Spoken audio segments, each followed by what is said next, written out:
as Norm shared, I'm going to be just talking through some pointers on eclipse photography, just based on both the research I did prior to the April eclipse this year, as well as kind of some of my learnings from that experience. Not all the images you're going to see in this presentation are mine, but several of them are. This one is one of mine.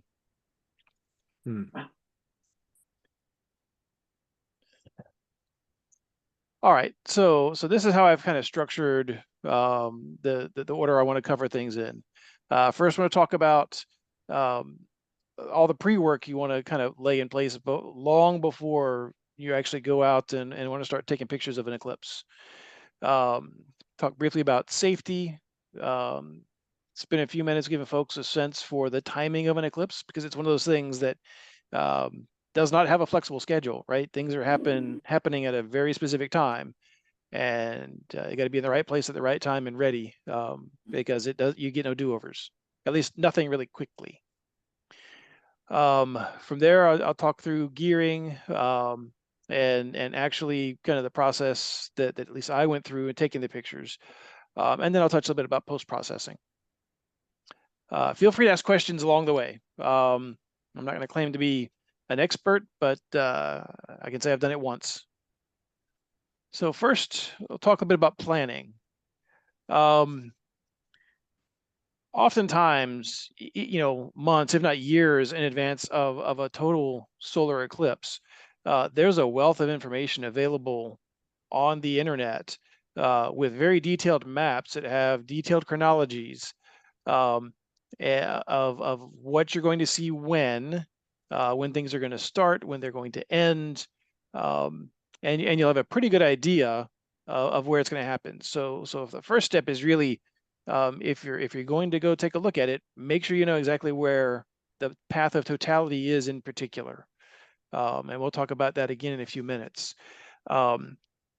As you are planning, again, well in advance, you probably want to pick 2 or 3 locations along that path of totality, if for no other reason that weather can be a problem that day, right? Because if you have a cloudy sky, you're definitely not going to get an image of a total eclipse. You'll see the darkening and get that effect, but you probably will miss the most enjoyable part. As you're doing the research, you might want to think about the fact that you're probably going to be parked in that spot for a few hours. And so try to think about all the needs that you have. Some of my criteria, first and foremost, is like, is there a restroom nearby, right?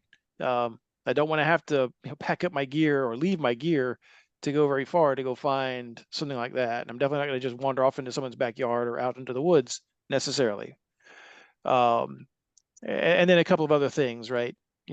Can you park nearby? Are there any fees, etc.?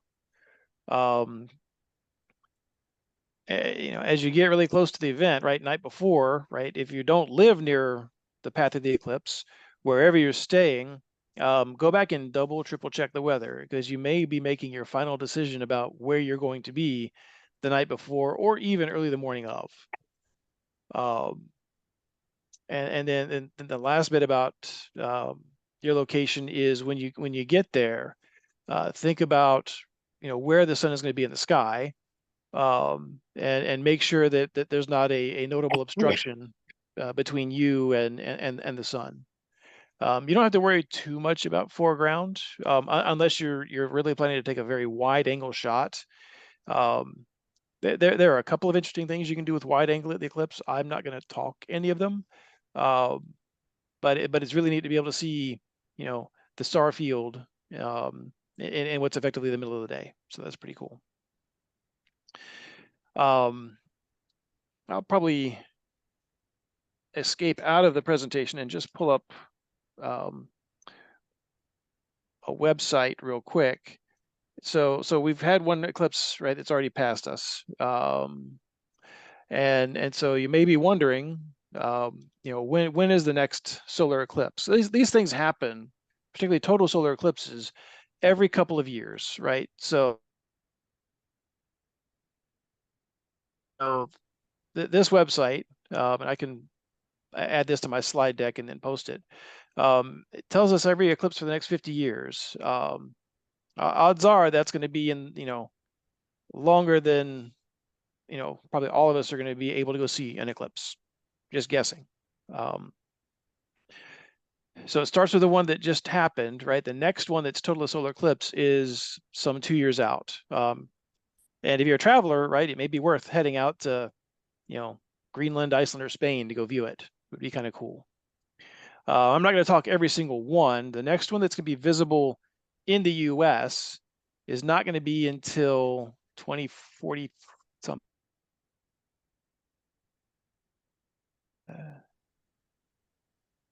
Oh, it's not replicating. Anyway, it's some 20 years down the road.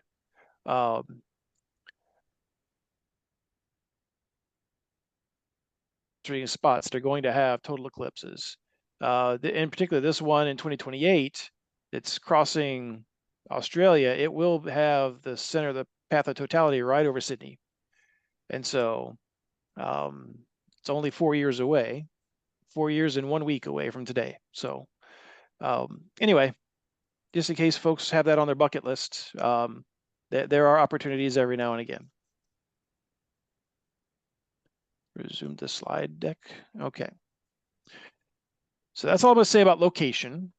In terms of gear, there's actually quite a bit of stuff that you're going to want to have. Certified eclipse glasses are important. Obviously on eclipse day, prior to and after the totality period, you're going to find yourself looking up at the sun quite a bit. And so you want to have the glasses handy so that you don't damage your eyes. Obviously the higher quality camera that you have to get great resolution is going to be important. Unless you want to hold your tripod for the 4 hours or so that the eclipse is happening, getting this thing onto a tripod and just moving it periodically is going to be essential.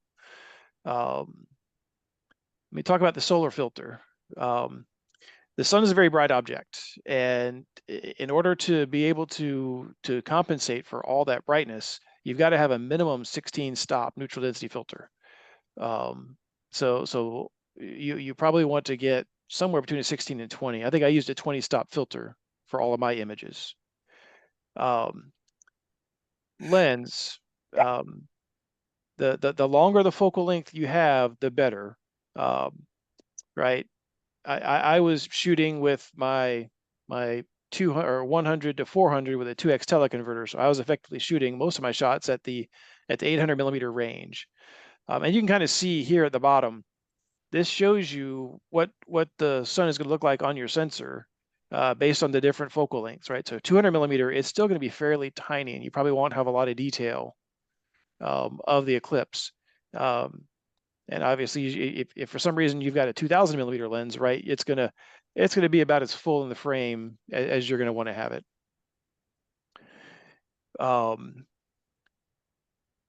Large capacity fast memory card is important because, in particular, during the moments at the very beginning of totality, things change very rapidly, and it's going to be important to be able to take bursts of shots to be able to capture just the dynamics that are happening.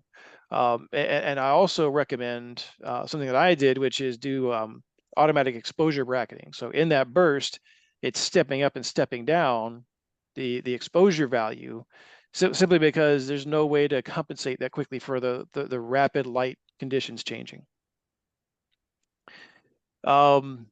Extra batteries, of course, because you're going to be taking lots of photos. Stuff to keep your gear clean. You're going to be outdoors, and dust and other debris can be problematic. And then creature comfort stuff, right? Chair, sunscreen, you're going to be outside quite a bit. And then any technology you want to have to help make sure you know where to look. Any questions so far? I want to talk about the tripod one in particular, because I actually I ran into a little bit of frustration with my tripod. And I've got a fairly nice, I guess it's three-legged thing or something. But it's got the knobs that you turn, right, to lock down or unlock and pivot the head around. And I found, as many times as I was adjusting it through that today, it rubbed my fingers raw. And then during the totality, I effectively just had to unscrew it, and I was like hand holding on the tripod to try to keep the sun reasonably centered in the field of view. And it's kind of hard because it's very exciting, right? And you're looking through the viewfinder and then looking up with your eyes to see what's going on, to try to appreciate just the glory of it all. Most likely, the next time I go do this, particularly for the one in the US, I'm gonna have a very different tripod. In fact, I may invest in a tracking tripod so that I don't have to spend as much time monkeying with maneuvering the camera around to get things lined up to take the shots. Brian, I have a question. Yeah, go ahead. You mentioned when you were talking about the fast memory cards, right? In those moments right around totality, and how things were happening fast and how light was changing quickly. And you mentioned, in addition to the burst, that you had auto exposure bracketing. Yes. How much? 3-stop, 5-stop, 1-stop each bracket, or how did you do that? I think it was in 1-stop increments, and I think I had it set to go -3 to +3. And keep in mind, right, under these conditions, particularly right as that totality is happening, you're going to take off the neutral density filter. I'll cover some more of it in a few minutes because I've got that in the setup and taking the shot. But yeah, fast memory card, so that it doesn't become a bottleneck, is important. Just let Thank me, you. when I was shooting, I was 1-stop, and the Nikon does nine. You can go up to 9 exposures. So I was doing 9 exposures. Okay. Question, did you, I'm sorry, I just Go ahead. got here midway through this. That's fine. Did you talk about ISO settings and Nope, exposure? that's coming up later. Okay, thank you. Sure, no problem. Couple points about safety that just compelled, right, to share. You don't want to look at the sun, except during the 4 minutes, give or take, of totality. That when it's not a problem, but as soon as that's over with, it becomes dangerous again. Your camera is also very sensitive to that light, and you don't want to point it at the sun without the solar filter mounted, because it can do some pretty serious damage. And then, of course, don't look through the viewfinder without the filter on your camera, because that could be a problem. So now we're going to get into a bit of the timing of the eclipse. Yeah, start to finish is actually about 2.5 hours. I think I said 4 earlier. I don't know what I was thinking. From the very first moment that the moon begins to pass over the sun till the moment it finally leaves and it's gone is 2.5 hours start to finish. Totality is a very small fraction of that. Depending on exactly where you are in that map, the dead center of it, it's usually about 4.5 minutes. At the very edge of that totality, it's effectively, just an instant, right? So the width of that shadow is somewhere 110 miles or so. So every mile that you move away from that perfect center line cuts about 5 seconds off of your totality experience, right? So if I go back to the map, and there's actually some interactive maps that you can pull up online and see. You may not ever be able to get exactly on the center line, but if you're within, call it 10, 15 miles of it, you're still going to get the full experience. It's if you're out on the periphery where you're going to have a very shortened experience, and all of that, but it affects the kind of the types of dynamics you're going to see. If the sun is or the moon is perfectly centered on the sun versus offset to one side or the other. just impact the quality of your photos. All right, so go back to this slide. And for sure ahead of time, there are websites that actually will, you can type in the name of the town or the whatever benchmark that you're at, and you can actually have it show you a simulation of exactly what you're going to see, right, through an accelerated time, so that you can figure out, is this really going to give me the types of images I want, or do I need to get, closer to that center line? Can I get closer to the center line, or should I consider a different locale? And like I said, this timing is not negotiable, right? So generally when you pick your spot, you can go find out exactly, right, to the second when the eclipse is going to begin, how long totality is going to be, and yeah, just the coordinates. So let's talk about the setup. Can't emphasize it enough, right? Months ahead of the actual eclipse, you actually want to take your gear outside and practice, right? Get a feel for the settings, get a feel for, the height of the sun in the sky. Practice exposure bracketing, right? See what your camera can do. Just to get a sense for, right, in that 4-minute window, what are the 2 or 3 things that I want to get done? And you might want to get comfortable with your gear, because if the first time you're actually using it is during the actual event, you don't get a do-over, right? So if you're fumbling with your gear and not taking the photos that you want to take, it's very disappointing.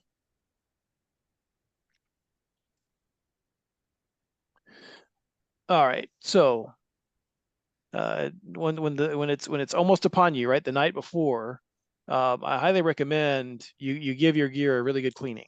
I don't know how many folks have a routine where you're doing this all the time anyway or not, but I can show you several raw images that I took, right? So I did not do this, and most of my images are littered with dust bunnies.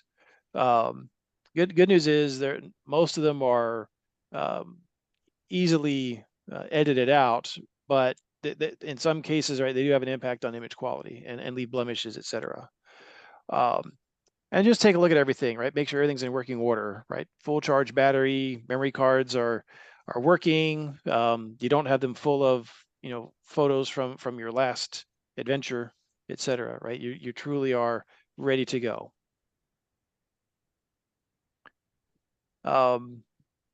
So during the day, again, what I did was I picked which lens, teleconverter, all that setup that I was going to use before I left the room, put it together before I went to the site. What I didn't do was clean the sensor the night before, and I also didn't clean off the neutral density filter, and I think I had some dust debris on it, etc. But you want to try to get as much of that out as you can. Thinking about creature comforts, right? You don't want to leave the site once you get it picked. You can see here that it was a little bit crowded, not terrible.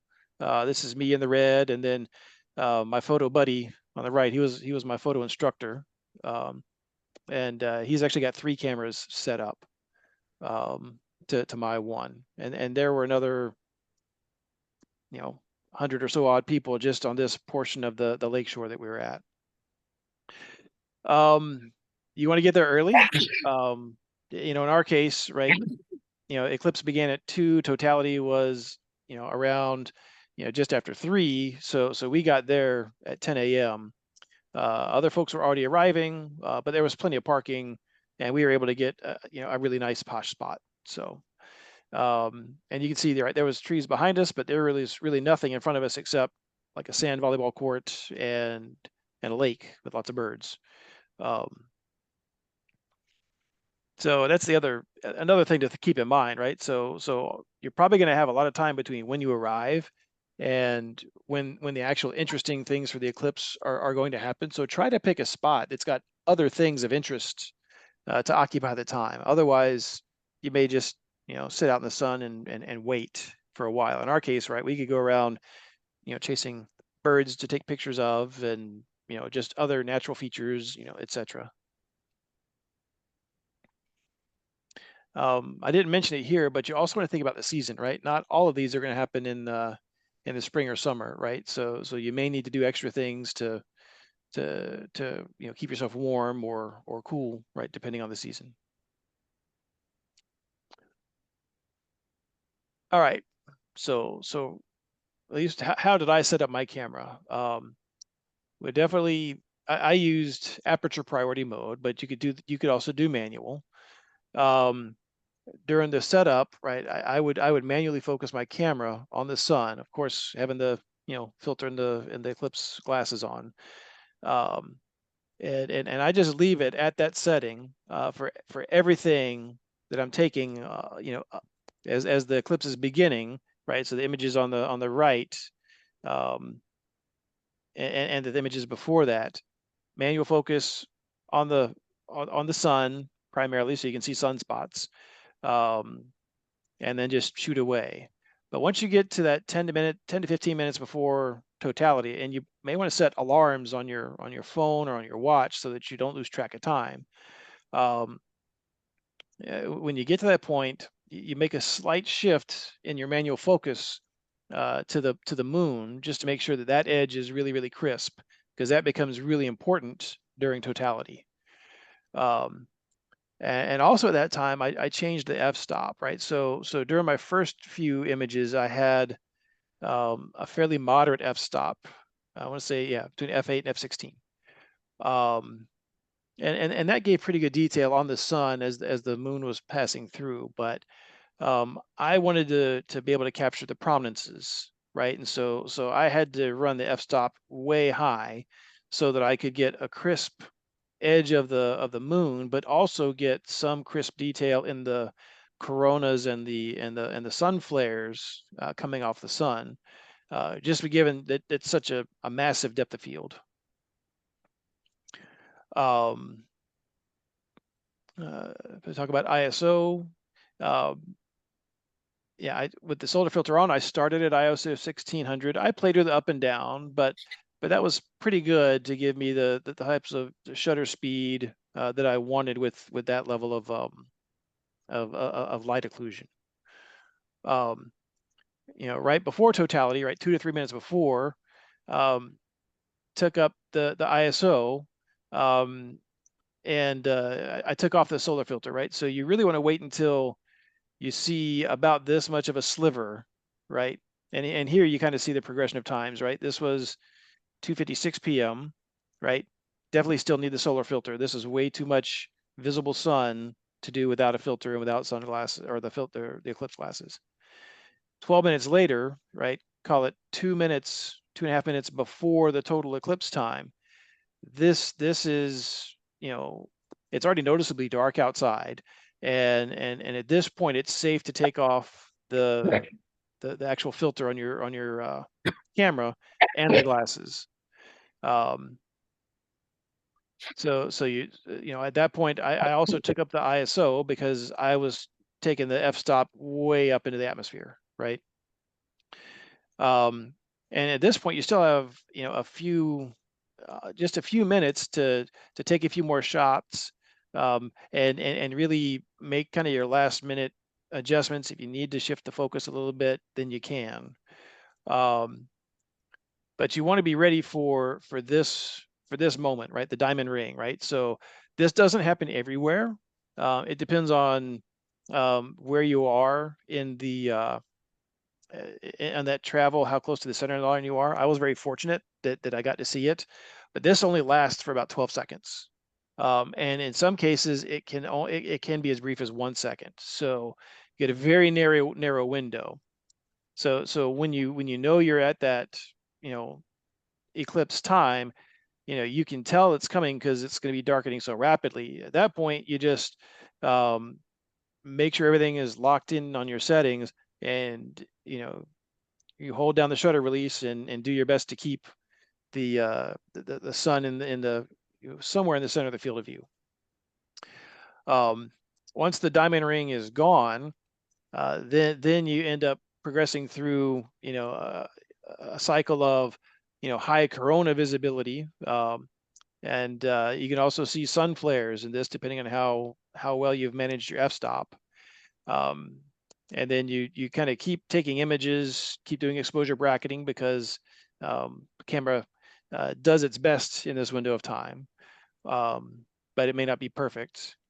And you really keep going until, right, 4 minutes later, right, you get to, if you're lucky, right, you'll have the diamond ring on the opposite end of the spectrum. In my case, every single one of the images I took with the diamond on the bottom right, those things were just blown out beyond recovery. And the one you see here is about the best I could get out of that set. But for sure, on the ingress diamond ring, I got quite a bit, quite a few images that I think are usable, and give each one of this slightly different perspective, slightly different quality to it. So I just threw a lot at you on just the camera settings. Are there any questions? And Jeff, I'd be interested to hear, how you might have done it as well. I'm probably fairly similar. You're changing when you transition with and without the filter. You do adjust some of the camera settings. I'm looking at my phone. I had a program, an app I had downloaded that was timed, obviously, to the Eclipse, and it would spout out various things at certain times. So it would say, 1 minute to diamond ring, and then it would shout out, it would say, take your filter off. And so, okay. So there are some apps, and I can't find the name of it. I can't find it at the moment, but there was an app that I used to, indicate what the upcoming events were. Although I will say, as I think Bryan sort of alluding to, when it's to that point where we're at 3:08:02, you're getting nervous. Yes, yes, you are. And even though this thing's talking to you, take the filter off, this or that, your heart's going about a mile a minute, because you've never done this before. Yes, indeed. And there was a lot of things, I had done the research before, and people, said, do these settings and switch to these settings. I had not heard about trying to refocus on the moon.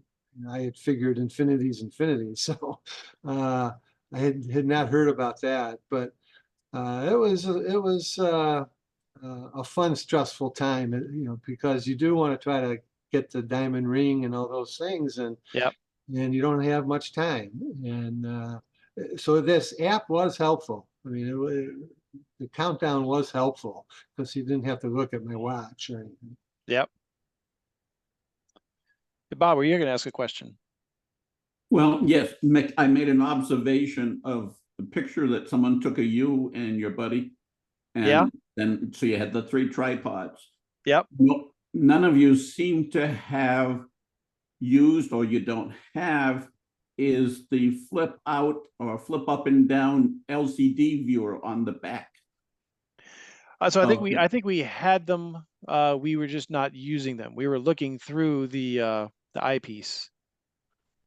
Right, but I don't know what the advantage to that might be, but because you're able to get a better view, I think, using that. Now, especially if you were, some people, when I did mine down in Charleston, there were people that were sitting in chairs, and because the tripod didn't go up high end, well, the tripod was virtually up practically 90 degrees, and you had trouble seeing that LCD or getting your eye to the eyepiece. So it was just a matter of observation, and if you have a choice, you're out quite a few years at this point. Just keep in mind when you're looking at a new camera whether that has the capability to use it at least.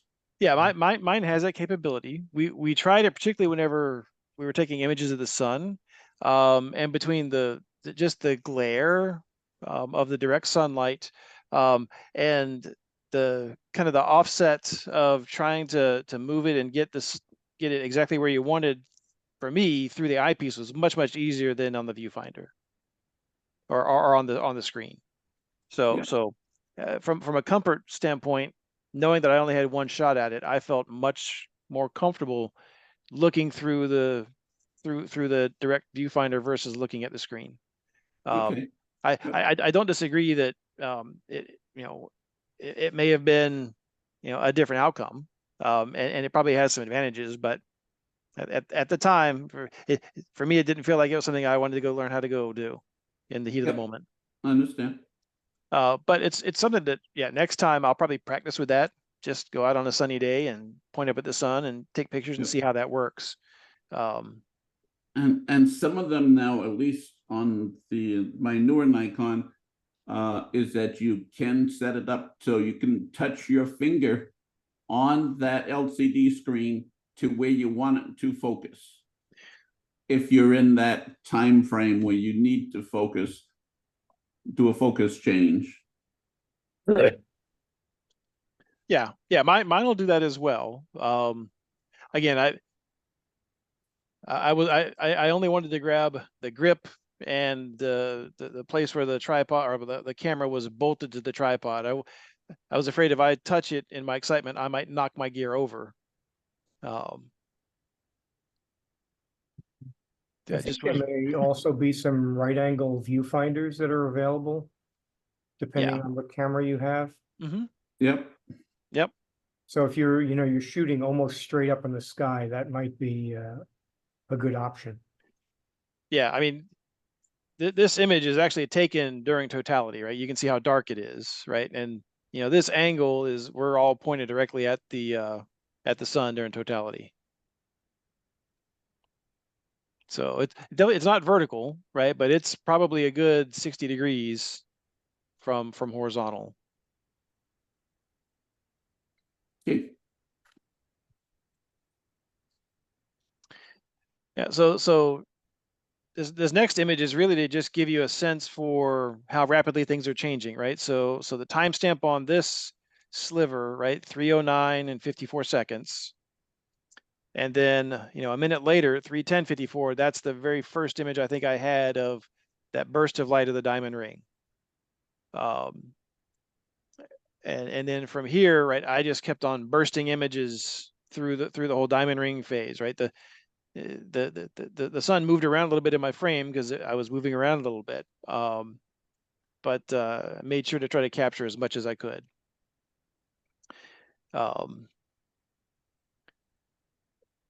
So next I'll talk about bracketing, right? So here's just kind of a roll of a series of images I took. You can see my settings, right? Fairly high ISO, fairly high f-stop, and in this case, right, fairly long shutter speed, 1/20th. But then from there, right, it came down into some reasonable times at a high ISO, but again, huge f-stop.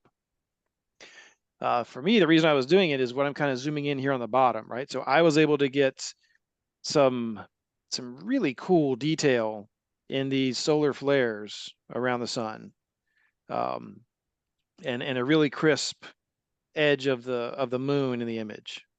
So this was what I was really primarily after, that and the diamond ring.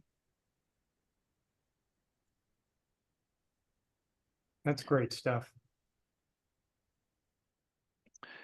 So this in my mind is why bracketing is important, right? Because here I've got a variety of images that were all taken within, the span of just, a second or a few seconds. And you can see each one probably gives, a slightly different quality of the image. And here you can even see, right, at a half second, just the way I was holding the camera, I had a little bit of wobble, right? That was just unavoidable in capturing that image.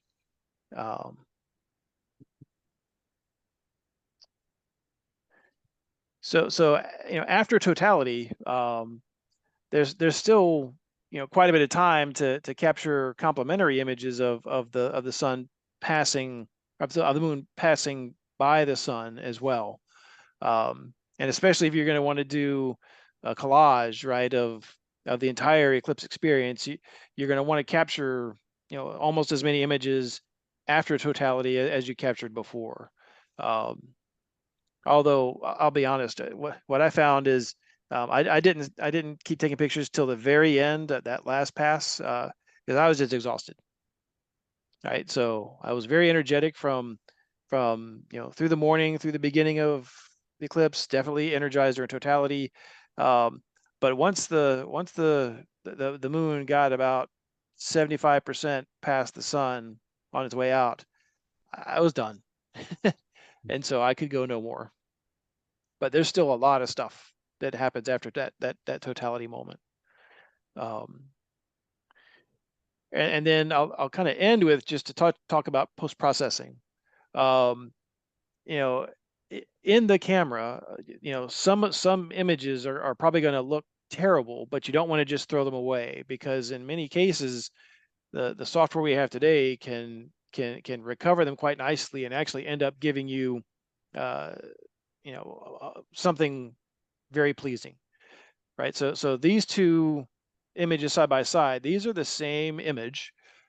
Just what you see on the left is exactly, what came out of the raw photo when I opened it up in the Capture NXD or the importing software. So you can see all the blemishes of the dust bunnies that I was talking about, right? There's a really nasty one right here that showed up on about every image, at least where the sun was in that position on the frame. This is actually a fairly tightly cropped in portion of the frame itself. And then on the right is after just a handful of clicks between, Photoshop and Topaz to deal with the blemishes, to deal with the noise, etc. Right, and you can see a lot of the texture in the corona, right, coming off of the sun, as well as all the flares. And it was neat that in some of the images I have, the flares are on the top, giving it a certain cast of detail, and then as the moon continued to move, right, we begin to see more of the flares on the bottom and side on the right hand quadrant. Likewise on the bottom, right, again, same image. Left is, call it, right out of the camera, and then on the right is with some degree of editing. I probably wouldn't have this be my final edit, because I feel like the denoising in this case took away from some of the actual native texture of the sun. So I'd want to go back around and play with this some more. It preserved the details in the sunspot, but it kind of erased some of the actual morphology of the sun surface, which I think is actually really interesting.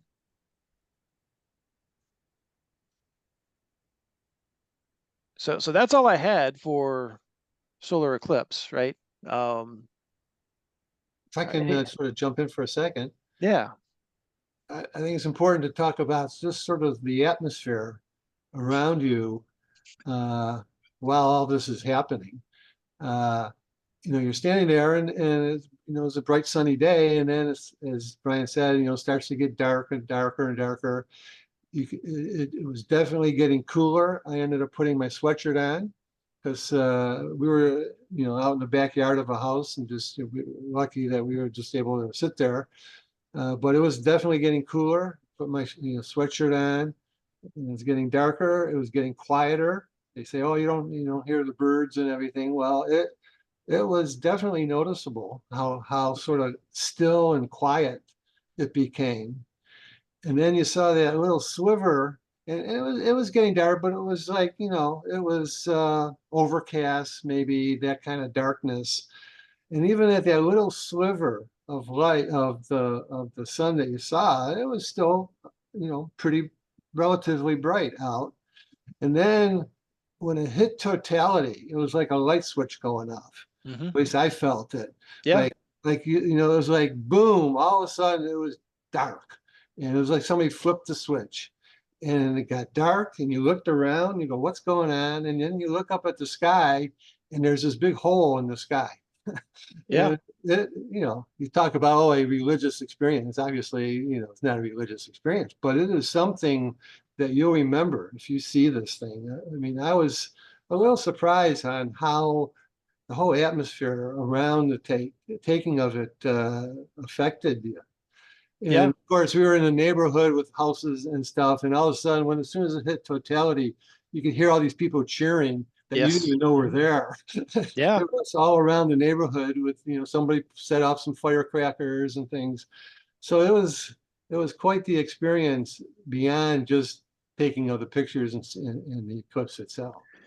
Yeah. What was a funny piece of the story, and I think I've shared this before, but at the lake we were at, there are lots of houses on the lake as well, and one of the local residents was playing Pink Floyd. Started basically as soon as the moon started covering the sun, and just kept on playing the album on repeat until it got to totality, and then he went and played Eclipse, right? So that made for an Wow. interesting atmosphere. That's That's cool. pretty cool. Yeah. How did you pick your particular location? So this one was my photography instructor. He has a friend that basically lives on that lake. So that was our first choice location. We actually had two other spots picked. One, so that was Grand Lake, Ohio, which is north of Columbus, northwest of Columbus. We had picked another spot as our first backup, which was Richmond, Indiana, which was about, call it 2.5 hours southwest of that, so along that path of totality. And then our third spot we had picked was actually about 2.5 hours north of that. So we had picked, three potential spots just because there was a lot of ambiguity in the weather. If I go back to this slide,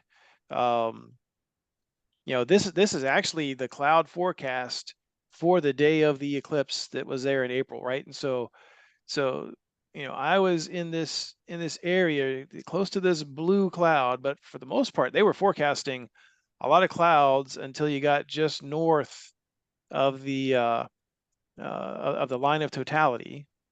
And then if I actually pull up, the interactive, if I do the interactive, ooh, I went off. April 8th, Eclipse total interactive map. I think it was this one. Yeah.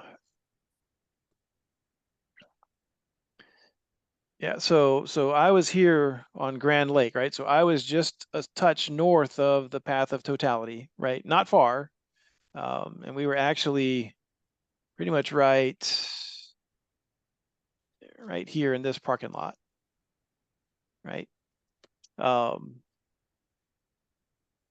But depending on the weather, right, I was ready to go almost up to Cleveland, or Richmond, Indiana was down here.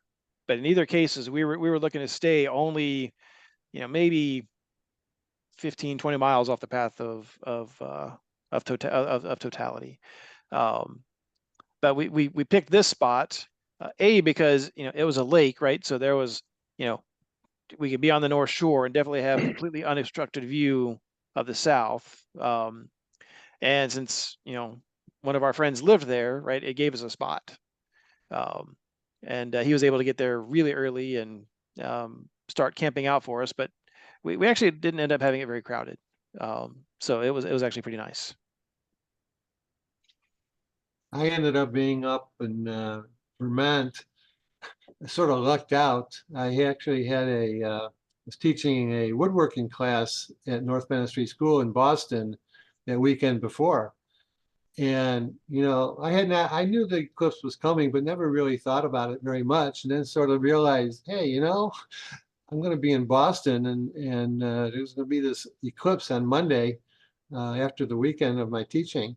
So we ended up going over to Burlington in Vermont to see it. And we ended up going up, some friends of ours, Norm's sister lives up in Vermont. And she put us in touch with some of her friends, and we all met up there. And we went up the night before, which was very lucky thing to do. Some of my students that weekend were saying, "Oh, they're going to leave like at 3 in the morning so they can get up into Vermont." And no way am I getting up at 3 a.m. So, Mhm. so we went up the night before, lucked out, sat in their backyard and watched the whole thing from their backyards. We didn't have to go anywhere. So it was Burlington's about 3 hours from Boston. So we drove up, I said that night, and then stuck around for dinner after the eclipse. Everybody said, "Oh, leave late, and people will clear out." So we had dinner and then decided, oh, maybe it's time to leave. And then it took us 7 hours to get back to Boston. It was literally bumper to bumper from Burlington to just outside Boston. I mean, I believe it. I don't think we went over 20 the whole way. It was unbelievable. So the moral of that story is stay overnight. Yeah. Yeah. I spent the night before and the night after in Columbus. That's smart. And again, for some reason, the spot I picked, that we picked, wasn't super crowded, right? So, we had an early dinner, right? So after the eclipse was done and we packed away our stuff, we just drove around to the other side of the lake, went to a little bar/restaurant, had a sandwich, spent maybe an hour there, and then when it was time to go, we just hopped in the car and I made it back to my hotel in about 2 hours, which is about what it should have taken. And then I got up next morning and drove home.